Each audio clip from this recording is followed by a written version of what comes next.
asalaamaaleykum mbokki internetu Littoral TV ñu ngi leen di nuyu kenn ku nekk ci sa tur ak ci sa sant kenn ku nekk rek fa nga nekk rek jàppal ne fekk naa la fa jox la sa wàccuwaay ba mu mat sëkk tey nag ñu ngi ci seen émission entretien ak ñu fas yéene sóobu ci ndaw ñi sóobu ci jeunes yi nga xam ne dañuy nekk ci langue politique bi ñu fas yéene ci dalal kenn ci ñoom muy wuyoo ci turu Suzanne ñu ngi lay nuyu. waaw moom ñu ngi lay fay. di nuyu téléspectateur yu Littoral TV di nuyu ñi seetaan ñëpp. gannaaw bi nga xamante ne Suzanne nuyoo na du ñu def rek lu nga xam ne mooy sóobu ci biir waxtaan bi Suzanne kan mooy Suzanne est-ce que mën nañu xam kan mooy Suzanne. Suzanne benn ndaw la c'est une jeune fille une lionne je peux dire parce que comme ñi ma koy tooñee tout le temps la lionne de Ismaïla Madior et j'en suis tellement fière aussi. donc ndaw bu am conviction am gëm-gëm am gis-gis bu sori moo tax may gunge suñu ministre d'État Ismaïla Madior ci conviction bu mu am pour jàppale le président Macky Sall donc may représenter jeunesse coordination wu Ismaïla Madior à l'est. D'accord, est-ce que mën nañu xam Suzanne lan moo ko motiver à ce que mu dugg ci politique. man nag sama politique mën naa wax ne man j'ai toujours été une révolutionnaire parce que je me rappelle bi ma nekkee à l'université boobu ñu ngi nekkoon ci rouge lañ nekkoon je me rappelle que prof yi yàlla daf ma teel a may je sais pas des fois yàlla mooy def ci nit ki nekk benn leader nit yow yaa koy choisir mais yàlla moo koy def ci nit nga teel a nekk une leader je me rappelle que sama prof yi on était des milliers dans l'amphi mais man rek la ñuy choisir même au tableau même bu ñuy jëli seeni cartable dañ naa ma Suzanne va chercher va dans notre bureau chercher notre cartable donc c'est loolu yàlla moo koy may nit te pourtant amphi bi bëri na ay nit mais man la yàlla choisir pour loolu parce que am na loo xam ne du yow yaa koy choisir mais c'est un destin à toi donc ma teel a nekk révolutionnaire nekk bañkat yàlla def après ma jaar nag benn formation politique muy IPD initiative pour une politique de développement muy l'honorable député Ibrahima Abou Nguet njiite ko après ma dugg foofu jaar foofu am benn formation parce que ci développement man dama mës a gëm développement parce que dama nekkoon scout éclaireur donc te éclaireur ku ko xam ne développement servir son pays moo ko tax a jóg léegi nga dem nag yàlla def nga dugg ci politique nga bokk ci benn formation politique mu initiative pour une politique de développement Ibrahima Abou Nguet jiite ko te boobu 2014 mu bëggoon nekk député ñun ñoo sillonné tout le département de Rufisque ba mu nekk député pour te dire que ne ñun tëbuñu tëb rek def politique dafa am ay jaar-jaar ñu dugg te tëbuñu tëb rek ànd ak le professeur Ismaïla Madior Dia dañu jaar une formation politique ba nekk kenn pour dem topp pour ñëw junge suñu papa Ismaïla Madior Fall. Est-ce que mën naa xam pourquoi nga choisir Ismaïla Madior Fall pour jàppale ko alors que bon leader yi bari nañ fi à Rufisque pourquoi nga choisir Ismaïla Madior. man sama dugg ci le ministre d'État Ismaïla Madior Fall ci Bass ak Pape Madior Fall la jaaree parce que Bass man ak moom ñoo bokkoon formation politique IPD xam man lan laa représenté IPD xam njariñ bi ma am IPD. ci la ma woo ne ma Suze mais yow sa papa nekk ministre de la justice ñëwal nga jàppale ko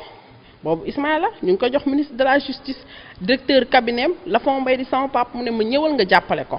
parce que li nga bien vrai que IPD xarañ nga fa am nga fa doole am nga fa manqaam mais yow nga jàppale sa papa moo ëpp solo mu ne ma ñëwal te boobu ñu ngi commencé mooy présidentielle 2019 bi mu ngi waaj a ñëw c'est en 2016 Pape Madior man bi may dëkk Arafat moom moo ma dalal baax ñoom bi may doog a ni ba may nekk xale ñoom laa daan àndal ñoom ñoo ma wan mu ne ma ñëwal nga jàppale sama frère man je savais pas que sax c'était son frère mu ne ma ñëwal nga jàppale sama frère Ismaïla Madior Fall si laa nag ñëw volontiers ñëw bi ma ñëwee tamit macha allah le ministre d'État Ismaïla Madior Fall bi ma gisee sax dafa kontaan parce que comme doomam moo koy jàppale donc il était fier que doomam ñëw jàppale ko si lu muy wut pour dooleel le président Macky Sall à Rufisque voilà. D'accord ban responsabilité nga am ci côté Ismaïla Madior Fall. man xaaruma mu jox ma responsabilité pour imprégner wu parce que pour man loo xamee ne da nga cee bokk. à ce que je sache yaay secrétaire jeunesse bu féminine bu Ismaïla Madior Fall. moo tax ma ne man xaaruma sax ñu teg ma dara pour ma commencer liggéey parce que boo jaaree formation politique bu mel ni IPD nga xam ne développement lay yëngatu doo xaar ñu oola ci loo nekk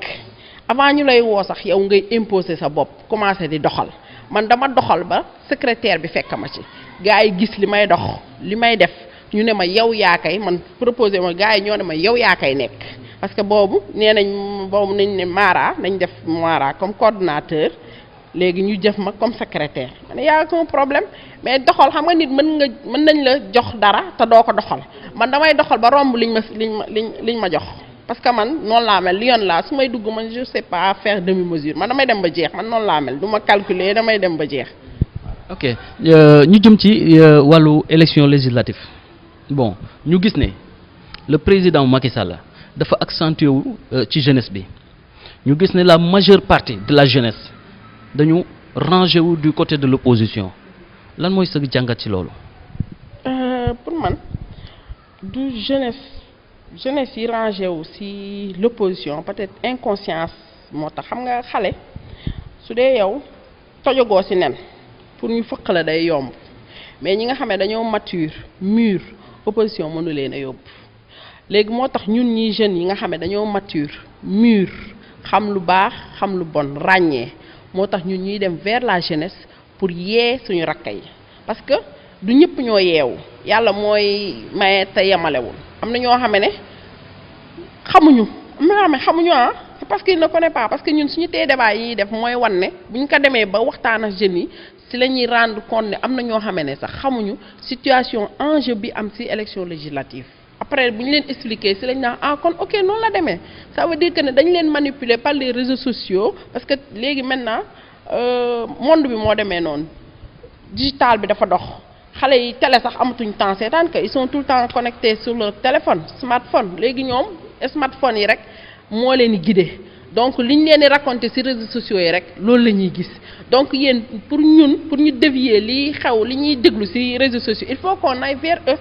bu ñu demee ci ñoom toog ak ñoom waxtaan ak ñoom conscientiser leen ci la ñuy commencer xam la réalité qui se passe te bu ñu leen waxee da ngay gis ñu ne on savait pas que noonu la demee nga gis leen ñu dindi ça veut dire que ne réseaux sociaux yi mooy tax xale yu bari jàdd koñ duñu comprendre ñu manipuler l'opposition manipuler leen ñuy saaga boo waxee dara ñu saaga la c'est parce que ils ne sont pas conscients de ce qui se passe. est-ce que gis nga ne jàpp nga ne opposition bi dafa nekk di manipuler jeunes yooyu parce que boo xoolee la plupart de ces jeunes c'est des intellectuels. xam nga comme ni ma lay wax même soo nekkee intellectuel te tu peux pas voir la réalité doo ko gis loolu dafa am solo intellectuel ça veut pas dire que tu es intelligent mën nga nekk intellectuel alors que tu n'es pas intelligent intelligence day fekk yow nga ràññee tant que tu peux pas différencier le vrai du faux tu n'es pas encore intelligent une personne intelligente doit reconnaître ce qui est vrai et ce qui est faux boo demee nag ba am problème pour discerner ka rek ça veut dire que ne sa intellectuel bi ngay wax des na ci yow. ça veut dire da nga bëgg a expliquer ne comme par exemple intellectuels yooyu nga xam ne tey ñoo rangé wu du côté jeunes intellectuels yi nga xam ñoo rangé wu du côté de l'opposition ils ne sont pas intelligents. parce que yow mënoo ton leader di forger wu sur le mensonge nga continuer di ko jàppale mais non ana sa dignité parce que on se dise la vérité ñun Sénégal dañu am benn culture xale respecté mag yërëm ndaw xamuñu saaga xamuñu xaste xamuñu sosal nit sutura lañ xam mais boo demee ba yow sa leader di fen di sos di manipuler li muy wax suba ba ngoon dara koo xam ne opposants yi sax bàyyiwu leen xam nga nit koo xam ne yow tu es opposant que yow opposants yi sax tu les laisses pas tranquille ça veut dire que tu as un problème. mais attends opposition bi bari na ay leaders yu fi nekk mais yow ku la dégg nga yow dafa mel ni comme si que dafa am koy indexé. non du question de indexé man li xew généralement lay wax li xew li nga xamee ne ñëpp moom lañ gis am na loo xamee ne kenn du ko dut baaraam parce que ñëpp ko gis da ngay toog fi nga toog sax journal yi yëpp dañ koy bind da ngay toog fi nga toog sax information yi di la ñëw kon donc c'est pas la peine ngay indexé parce que boo waxee rek ñii dañu xam exactement kan mooy def loolu kan moo fi saaga sur les réseaux sociaux tout le monde le sait tout le monde sait ñan ñooy saaga ci réseaux sociaux yi donc ça amul la peine c'est pas la peine ngay indexer du doigt kii que ñu gis ne élection locale yi nga xam ne moom la ñu jóge bon parti pouvoir dafa perdre fi nga xam ne mooy Rufisque nan nga jàngate loolu. Pour man parti au pouvoir suñu perdre local bi c'est de leur propre faute comme on dit l'APR a tué l'APR parce que bi leen professeur Ismaïla Madior woowee ne leen kaa leen ñu ànd ñu booloo nekk benn ñoom buñ ko defoon non opposition yi du leen sax gis ba leen di gagner duñ leen sax seen parce que ils sont beaucoup plus forts beaucoup plus nombreux bokkuñu sax du ci fenn la opposition mën a tolloog pouvoir bi du ci xam-xam du ci ay jeunes bu dee ay jeunes ñun ñoo leen ëpp ay jeunes fuuf bu dee ay jeunes yu ëpp leen fit ñoo leen ëpp fit fuuf li ñuy def nii saaga ñoo leen ko dàq mais ñun dañ ñoo yar moo tax duñ leen topp ci li ñuy def mais bu dee fit ñoo leen ëpp fit fii lañ juddoo fii lañ yaroo fii lañ màggee ëpp ñu fit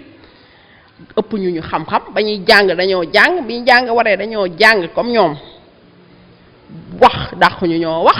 kon ñoom lu ñu mën nañ ko mais ëpp xam nga nit boo leen bokkee électoral ngeen séparé wu rek day feeñ te benn bokk yaakaar ñoom ñoo bokk ay électoral. kon da nga gis ne séparation bi nga xam ne def nañ ko ku nekk demal sa côté moo indi défaite bi nga xam ne moo am fii au niveau de Rufisque. bien sûr loolu la parce que bu ñu xoolee Yewwi mu ngi am au niveau de la ville 10 000 voix le professeur Ismaïla Madior moo jël deuxième mu ngi am 9 000 et quelques voix. Suivi de Gëm Sa Bopp Alioune Mar Albé Doudou Maïssa Wade xoolal 10 000 la am Ismaïla am 9 000 rek boo ci boolee bu 3 000 Albé formation statistique yëpp la xam ne bu tegee Ismaïla Madior moo leen raw ñoom ñëpp te effectivement élection yi prouvé na ko comme moo leen raw ñoom ñëpp te loolu la xamoon mu wax leen ñoom ñu booloo il n'avait pas cru Ismaïla xam nga instant yi ñoom ñu ngi wax ne le professeur Ismaïla Madior lan moo tax information yu mu am teeluñu ko wax ne ka lu tax waxoo ñu woon statistique yi ne yow yaa ñuy raw que le président de la république statistique yi ba mu ko defee xam ne yaa leen raw fuuf mais bu leen ko waxoon duñ ko gëm parce que dañuy wax ne dafa bëgg a jiit moo tax ñu wax ñu ko pourtant on a Albé on a Doudou Maïssa Wade ne leen ñëw leen ñu booloo ñu liggéey mais ñoom dañoo bañ préféré dem ñoom seul. est-ce que ñoom préférence boobu ñu am pour dem ñoom seul est-ce que gisuñ ne par exemple ñoom aussi c'est des leaders yoo xam ne peut-être dañu war a wone seen bopp parce que am nañu mbooloo am nañu taxawaay fii au niveau de Rufisque est-ce que du loolu moo tax ñoom ñu jóg pour wone seen bopp gëm ne tey Ismaïla Madior fa nga xam ne fa lañ ko jiital ñoom mën nañ fa nekk. non xam nga mën naa wax ne Albé c'est pas la première fois qu'il est maire il a été 2 fois maire ou bien 3 fois Doudou Maïssa man chaque fois dama ko yàgg wax Doudou Maïssa c'était maire yu passé c'était je sais pas à quelle année boobu laa waxoon ne Doudou Maïssa foofu la ñàkkee nekk maire boobu la waroon a jël maire si laa wax ne Doudou dootul nekkati maire parce que boobu noonu mu ngi doon doog a ñëw jeunes yi dañ koo gëmoon mais boobu Albé daf ko nax la dafa def ay transfert de vote ba gagné ko boobu la Doudou waroon a jël mais xam nga des fois am na chance boo xam ne bu la ko yàlla mayee dootoo ko jëlati Doudou nag boobu la raté nekk maire ba mu boobu raté maire si laa ne Doudou il a perdu il peut plus être maire boobu nag si la war a xam nga des fois il faut nga def ay analyse politique peut-être des fois ñi lay influencer ñi topp sa ginnaaw ñoo la dul wax li xew xam nga des fois mën naa am sama benn suguru gis ci moom intérêt mais xoolu intérêt leader bi de moom intérêt personnel am lay xool naan kii bu ko topp lu tax nga koy topp yow yaa ko njiit ci dëkk bi mais yow njiit ko ci dëkk bi te moom mu ëpp la cër ci dëkk bi nag nit njiit ko taxul nga ëpp ko cër yow Ismaïla moo leen mujjee ñëw dëgg la moo leen njëkk mujjee ñëw mais dëkk na Tëngéej bu yàgg ndax fii la jàngee lycée Abdoulaye Sadji bii la jàngee comme tout le monde moo leen mujjee ñëw effectivement sur le terrain politique mais moo leen ëpp cër loolu dañ koy nangul nit gis nga nit li ko yàlla may dañ ko koy nangul ñàkk nangul boobu nag moo leen indi lii tab yëpp tey gis nga nit lu ko yàlla may nangul ko parce que yàlla mooy may nit di bu doon ku nekk da ngay may sa bopp non kon fii kenn du fi ëppale kenn kon man damay nekk ministre d'État comme le professeur mais may ma sama bopp yàlla moo ñuy may moom nag yàlla daf ko cëralee nañ koy nangul li ko yàlla cëralee loolu noonu yëpp moo indi lii parce que des fois on dit que Rufisque dañoo soxor effectivement des fois loolu ngay gis suñu soxorante moo tax ñun lu ñu war a am ren amuñu ko instant bi si le ministre d'État Ismaïla Madior Fall bu nekkoon maire ville Albé ou Doudou Maïssa jël est bi nord dañ koy jël kon on va raser après tout te kon ñun waa Benno ñëpp dañ si ba pare si gën a neex nit ñi xam ne Tëngéej dañ koy liggéey. voilà ñu gis ne actuellement nii opposition par exemple leader yooyu nga xam ne tey ñoo séparé wu woon ñoom ñëpp ci élection législative yi ñu jëm dañoo booloowaat est-ce que yaakaar nga ne la woon du woon ni. non xam nga on dit que. est-ce que foog nga ne maanaam dajaloo boobu ñu dajaloowaat mu dina leen may victoire quoi. xam nga ni ñuy wax ne dans la vie il faut des fois faire des erreurs pour nga mën a rattraper wu. erreur bi ñu def nii ba locales yi ñu perte parce que législative yi moo ëpp enjeu que les locales ah parce que bii c'est le pays qui est en danger donc ça veut dire que ne erreur yi xam nga yàlla des fois buy defar day mel ni kuy yàq il fallait que ñu def erreur bi parce que bu ñu deful woon erreur bi ci locales yi peut-être même législative yi ku nekk mën na jël ne non duñ ci ànd wala je sais pas mais erreur bi ñu def ci local bi moo leen yeeba ñoom ñëpp ils sont d'accord pour relier ensemble travailler ensemble ba ñi nga xamoon sax dañoo nekkoon ay opposants yi nga xam ne amoon nañ dara ci est bi ay Arona Sarr ay Séga Ndoye ay Lamine Diop léegi ñoom ñëpp ñëw nañ relier ci cause le président Macky Sall parce que xam nañ ne moo baax ci dëkk bi xam nañ ne pour continuité liggéey bi muy def ñëpp seetlu ko xam ne le président Macky Sall mu ngi liggéey travailler tout le pays du sax Tëngéej kese mais tout le pays lay liggéey donc xam nañ ne lii moo gën ci ñun moo tax ñoom ils sont venus rallier la cause du président Macky Sall pour ci kaw rallier boobu nga wax on a vu une vidéo bu Séga Ndoye di def di wax ne moom demul parti au pouvoir juste dafa demoon pour régler affaire de Promoville pour mu ñëw à Rufisque yow ci say wax ku la dégg dafay mel ni comme si que Séga Ndoye dafa ñëw parti au pouvoir noo jàngatee loolu. man xam nga vidéo yoo xam ne moom nit ñi dañuy wax te man ma gisal sama bopp keroog dañoo dem yàggul c'était dimanche ñu tuddee le ministre d'État Ismaïla Madior Fall làmb ne nit koo àndul ak moom doo ko topp pourquoi mu ñëw ci làmb bi. parce que si li ñu wax nee nañ moom wax na ne moom Ndiagne Diop xaritam la nangam fu mu ko woo daf ko yuuyu looloo tax mu ñëw topp leen. Ngagne Diop tuddeewuñu ko làmb Ismaïla Madior Fall lañ tuddee làmb te Ngagne Diop nekk fa woon Ngagne Diop il n'était pas là-bas hein non qu'on dise la vérité Ngagne Diop il n'était pas là député Diary Diène moo fa nekkoon le ministre d'État Arona Sarr mu nga fa Mérico mu nga fa Lamine Diop mu nga fa lui aussi il était là-bas te ñoom 5 ñoo def benn coordination pour dem seeti Macky Sall audience présidentielle donc c'est que les gens disent man gis nga nit lu muy wax te jëfeewul loolu man duma gëm loolu tant que moom mu ngi jëfee di ànd ak ñun kon ñun dañuy gëm ba tey ne lu mu wax parce que nit ki gor li nga ko wax rek lay gëm ba mu gis leneen bu ñëwee nag ñun suñu def suñu manifestation àndatul ak ñun parce que dafa ñëw comme coordination ñoom ñëpp niñ ñëwee ñi mu gisee Arona Sarr il était auprès du ministre Lamine Diop après la ñëw moom tamit il était près du ministre après lañ ñëw ñoom ils étaient là-bas man j'étais là-bas lu ma gis la kenn nettali ma ko j'ai bien vu te dama ko doon photo. tu penses que ne Arona Sarr Lamine Diop ak Séga Ndoye ñëw bi ñu ñëw APR est-ce que foog nga ne mën na leen may dara fii ci Tëngéej. ah bien sûr parce que ñooñu duñu ay nit yu ndaw ah ils ont un poids électoral à Rufisque bien sûr c'est des jeunes yoo xam ne dañoo am un poids électoral à Rufisque gars yi gëm leen ñu am ay nit te politique nit la politique ay nit respecté te des jeunes engagés yoo xam ne dañ leen jox seen cër ku ne seen cëw leen c'est un fief de Lamine Diop ku wax cëw leen da nga naan Lamine Diop dëkk da nga koy nangul ci lu mu moom boo fa nekkee fexal ba waa dëkk bi bëgg la waa dëkk bi ràññee la waa bëgg leen seen xol ndax foo leen woo dañuy ñëw parce que fii jënduñu fi kenn jëndu fi kenn moo tax bu ñuy wax naan ñii dañ leen jënd xaalis fii kenn mënu fee jënd kenn année yooyu moo révolu fii kenn jëndatu fi kenn nit ki koo xamee ne boo amee problème mu taxaw nga am dëj mu taxaw nga am naqar mu taxaw mais man su may voté kan laay voté ki nga xamee ne su ma jooyee sama rongañ mu fompal ma ka mais loolu c'est évident du question de jënd nit mais ñun loolu lañ xam gis nga nit ku la yëg da nga koy yëg ku la faale ngay faale nit ku nekk am na koo rusee am na looy rus nit di nga votel nit parce que da nga rus kii parce que kii am na lu mu séq ak yow relation yu mu séq ak yow nañ bàyyi di wax ne ñii dañuy jëndale wala Benno Bokk Yaakaar ñun amuñu temps boobu di jënd kii que ce soit amuñu. ñu ñëw ci wàllu inondation ñu gis ne dugg nañ ci nawet bi mu tombé ak élection législative tombé ak campagne yi ñu gis ne fan yi ñu génn taw na fi ay taw yu am doole am ay kër wala ay koñ yu nga xam ne dañoo inondé yan taxawaay ngeen am yéen ci loolu noonu jamono yooyu. ñun jeunes yi mën naa wax man jeunes yi laa parce que man si jeunes yi laa gën a nekk voilà ñun jeunes yi am na ñu bëri ñun ñoo xam ne ñun dem nañ leen seet si leen te on a parlé tamit de ce problème là au ministre d'État Ismaïla Madior Fall ba jël na si ay dispositions que incha allah su législative yi passé problème assainissement bi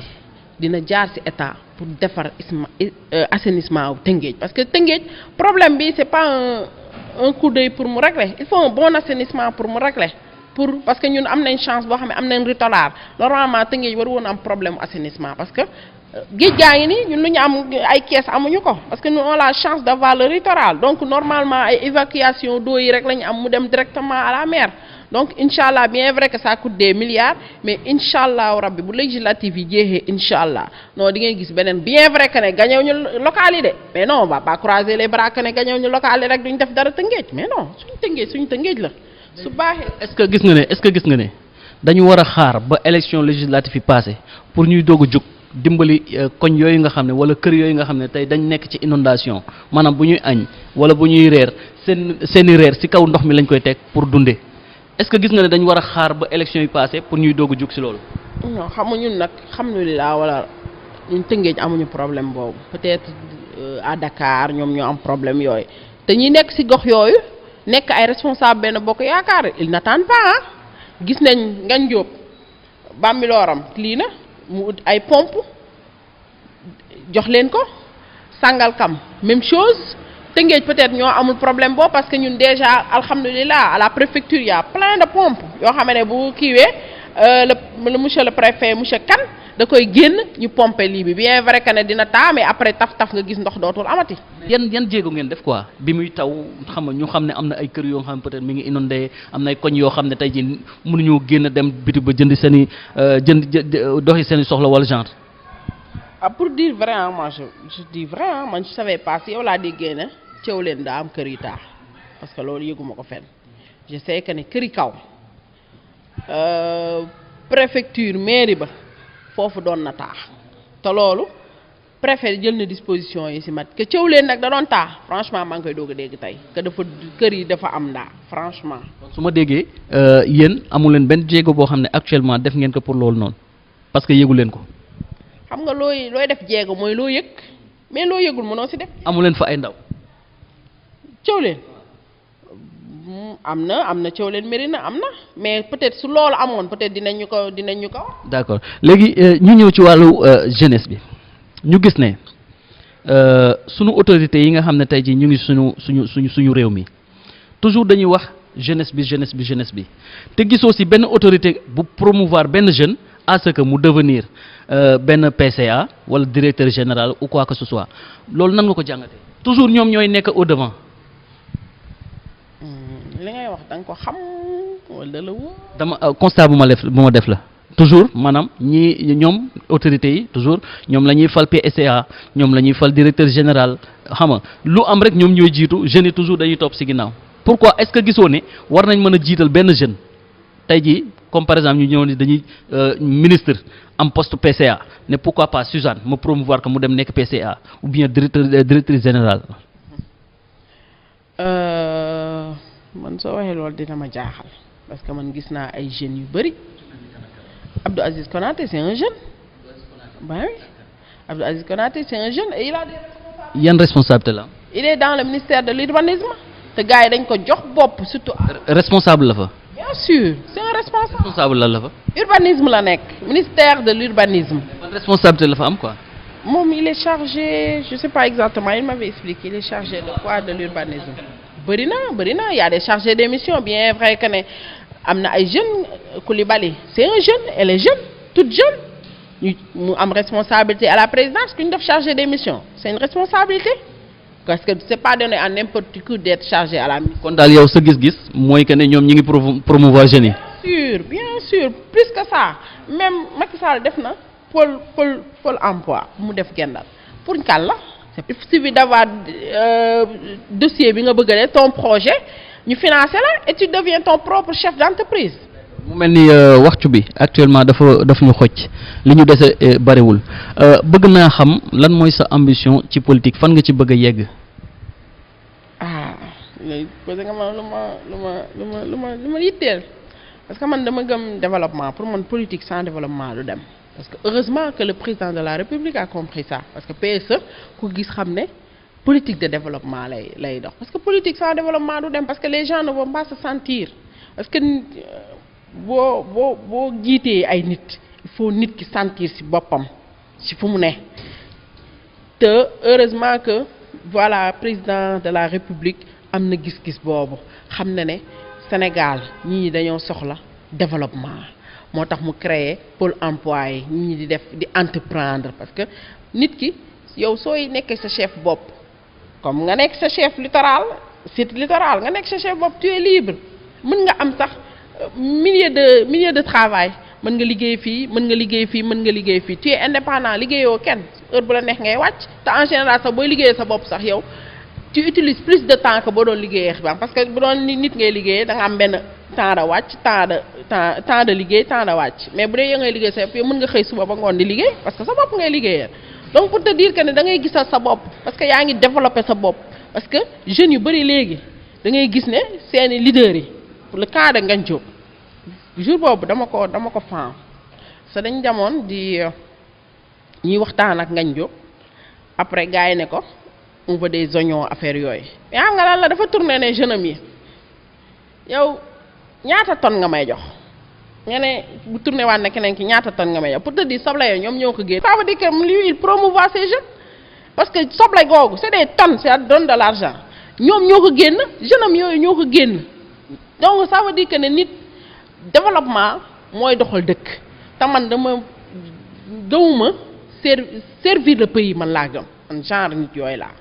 man conviction boobu laa am ma jariñ sama dëkk xaar ma sama dëkk li may jox de man nan laay fexe ba sama dëkk ma jariñ ko man je suis de ce genre là yoo xam ne ils font tout pour servir leur pays te man politique foofu laa ko gisee pour devenir quelqu'un il faut nga servir sa dëkk nga am njariñ sa dëkk reconnaître la xam ne yow yaa am na cër yoo xam ne du yow yaa ko jox sa bopp sa dëkk ñooy ñëw ne la yow lañ nommé temps parce que dafa am loo jariñ sa dëkk te man genre nit boobu laa man dama gëm développement gëm ne looy def da nga koy def ndax sa waa dëkk ñoo la ko jox nga xeex loolu laa gëm ah. voilà léegi Suzanne ñu gis ne ñu ci dernière ligne droite maanaam voté yi li ci des mën naa ne sax ñeenti fan la wala boog juróomi fan bu fa yeggul lan mooy seen bilan de campagne ban bilan de campagne ngeen def parce que ñi ngi gis bon au niveau de l'opposition gis nañ caravane bu mag bi nga xam ne tey jii moo fi mujjee am jeunes Rufisque yëpp génn yéen bon gisaguñu ba léegi yéen ngeen def benn xew-xew bu demee noonu bëgg naa xam sa avis ci loolu ak ban bilan ngeen def ci campagne bi. ñun dañoo changer méthode de travail parce que président de la République def nañ ñun nañ def proximité te effectivement parce que proximité si ngay atteindre sa cible parce que ay caravane ak yooyu noonu c'est beau c'est bien beau hein mais doo atteindre sa cible parce que nit ki boo ko bëggee atteindre il faut nga dem fekk ko fu mu dëkk nga toog waxtaan ak moom nga gis lu muy dund nga toog waxtaan ak moom bu boobaa après yow di nga mën a faj problème am parce que xam nga lu muy dund parce que nga génn ci tali bi ñoom ñu ñëw fekk ci mais xamoo yow ndax kii sonn na walla sonn mais boo ñëwee fekk ci milieu bu mu nekk nga gis jànkante problème yu ñu am bu boobaa tu pourras trouver des solutions pour moom ñun nag moo tax ñun tee débat lañuy def proximité tee débat yi jeunes yi pour ñi nga xamee ne dañoo réer ñi nga xamee ne gisuñu tee débat yi pour ñooñu la nga xam ne dañ leen di xippi ñuy xool ndax dañuy def un échange entre jeunes parce que ay jeunes lañ xawante nañ on a des mots am nañ ay clé li ñuy waxante te bu ñu waxtaanee ñoom dañuy xam proximité yi pour maire yeeg paa yi ñu déplacé wu ci ñoom dem ci ñoom waxtaan ak ñoom xool ñoom problème yu ñu am convaincre leen ba ñu votal le président Macky Sall donc pour caravane bi benn jour je pense spécialement lañ ko am te boobu mooy l'arrivée de Mimi Touré à Rufisque boobu la ñu def un caravane parce que elle doit venir à Rufisque boobu la ñu programmer caravane mais à part ça à part aujourd'hui te Ngagne Diop c'est l'honorable député Ngagne Diop bu prévoir def un caravane aujourd'hui mais sinon yi ñuy def yëpp proximité TDB lañu ok tàllal nag sama rakk yi sama sœur yi sama frère yi nga xam ne instant yi seen bët yi dafa muuru il est temps qu'ils se réveillent c'est le pays qui est en danger parce que gis nga boo leen dof sama rakk yi laa bu nga boo leen dofloo boobu joxoo leen Macky Sall la majorité bi non durant les 2024 nii non di ngeen am problème non vous allez souffrir hein tout le monde va souffrir il est temps nag tant qu'on peut sauver le pays il faut le faire gis nga nit boo nekkee ci dëkk mooy li ma la wax fexeel ba yow sa dëkk nga jariñ ko et te jariñ ko mooy lan nga voter le président de la république parce que ëllëg say doom yi la nga war a am say futur doom yi nga war a am war nga leen wax ne la ba ma sama dëkk nekkee ci danger jóg naa pour def lii c'est important il faut que les gens se lèvent debout am na loo xam ne ñun ñëpp ñoo ko waroon a jóg waruñu woon xaar sax Macky Sall nañu voter ñun ñoo waroon a lever xam lu baax suñu dëkk ñu def ko parce que ñun pays yëpp ñu ngi ci émergence. Levez-vous tant qu'il est encore temps le 31 juillet inchallah à 19h bëgg naa ngeen jox Macky Sall victoire bi wow laa la wax nag. waaw mu mbokki Littoral TV mu mel ni loolu moo nekkoon seen émission entretien ak ki nga xam ne moo di Suzanne nekk responsable politique fële ca Tëngéej ca commune bu Rufisque Est di gërëm di sant bu baax a baax techniciens yi nga xam ne ñoom laay àndal ku ci mel ni Lamine Gueye ku ci mel ni Momo ñi ngi leen di ziar di leen jox seen wàccuwaay bu baax a baax lii moo nekkoon seen émission entretien ak ba beneen yoon incha allah.